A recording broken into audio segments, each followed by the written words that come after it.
Saudações, galera do YouTube. Sou Ezequiel Eugênio e cada um de vocês é muito bem-vindo ao Desvendando a Ciência e Mistérios. E hoje vamos nos concentrar na questão do número 5 da ficha 7, destinada à Faculdade de Engenharia. E antes mesmo de começarmos com esta resolução, vou já pedindo aos que ainda não são inscritos no canal que se inscrevam, não é? Dêem um like e não se esqueçam também de partilhar com os vossos amigos, porque afinal vídeos novos são publicados aqui semanalmente e estes vídeos também podem ser do interesse deles. Tudo bem? Ok, vamos lá para esta questão que diz: dois cilindros A e B têm a mesma massa, M, e os raios 2R e R, respectivamente, conforme mostra a figura. Cada um deles é acelerado a partir do repouso por uma força aplicada conforme ilustrado. Para que ambos cilindros adquiram acelerações angulares idênticas, qual deve ser a relação entre as forças F1 e F2? Muito bem, aqui antes da gente pensar que talvez trata-se de um problema muito complexo, sei lá quantos, vamos partir para uma análise bem simples. Nós temos que estes dois cilindros têm a mesma massa. No entanto, nós queremos que estes dois cilindros tenham a mesma aceleração angular. O que é necessário para que isto possa acontecer? Então, de uma análise bem simples, nós vimos que a aceleração, não é, aí angular, é dada aí pela velocidade angular ao quadrado sobre o raio. O que isto nos quer dizer? Que à medida que este raio aqui no denominador for aumentando, quer dizer que a nossa aceleração angular ela vai diminuir. Mas se este raio diminuir, a nossa aceleração angular ela vai aumentar. Se isto é verdade, então conseguimos perceber que entre estes dois cilindros terá maior a aceleração angular o que tiver menor raio. Certamente que o cilindro B terá maior, portanto, aí a aceleração angular e, consequentemente, o B terá menor aceleração angular. Então, para que eles tenham a mesma aceleração angular, é necessário que esta força seja maior que a força 2. É somente dessa forma que nós conseguiremos aí ter a mesma aceleração angular. Então, é uma análise bem simples. Então, vamos fingir que não sabemos nada disto e vamos seguir aí com alguns métodos, alguns passos exigidos nesta questão. Tudo bem?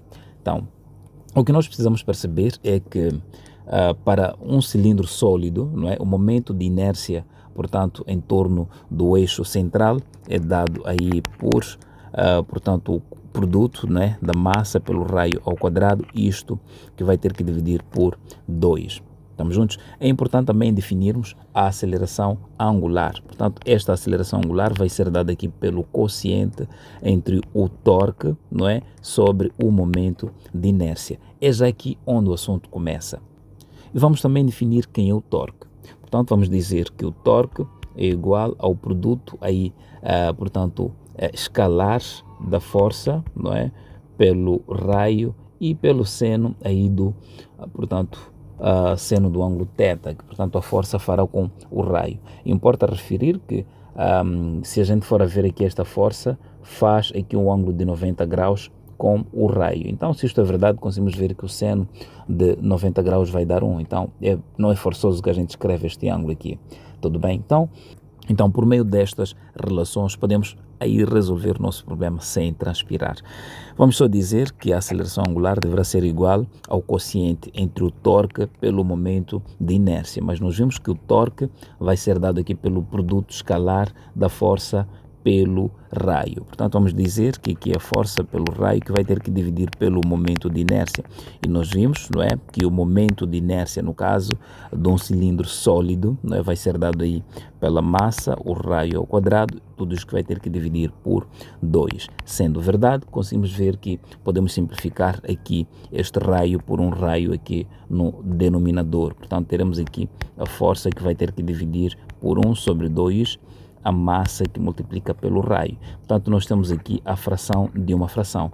Equivale a manter a primeira e multiplicar pelo inverso da segunda. Aquela história que todo mundo conhece. Então, teremos aqui que a aceleração angular vai ser dada ali por 2 vezes a força F, que vai ter que dividir aqui pela massa vezes o raio. Então, chegado aqui, nós conseguimos definir quem é a nossa aceleração, portanto, angular. Então, vamos resolver partindo do princípio de que temos duas situações.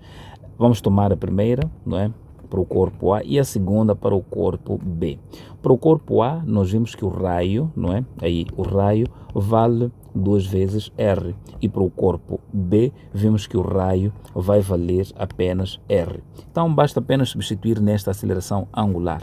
Vamos só dizer aqui que a aceleração angular deverá ser igual a 2 vezes a força F. Porém, como se trata do corpo A, então vamos indicar esta força com o seu índice.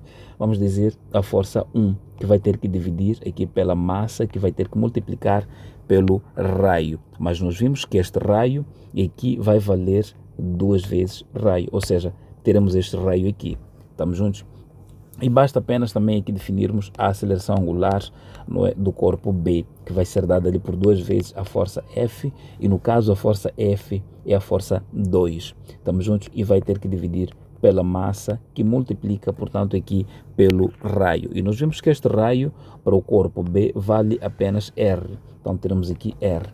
Mas a gente consegue perceber que o pedido, não é, é para que ambos tenham aí, ou seja, eles adquiram acelerações angulares idênticas. Isto quer dizer que precisamos apenas igualar estas acelerações angulares aqui. Então vamos passar isto para aqui.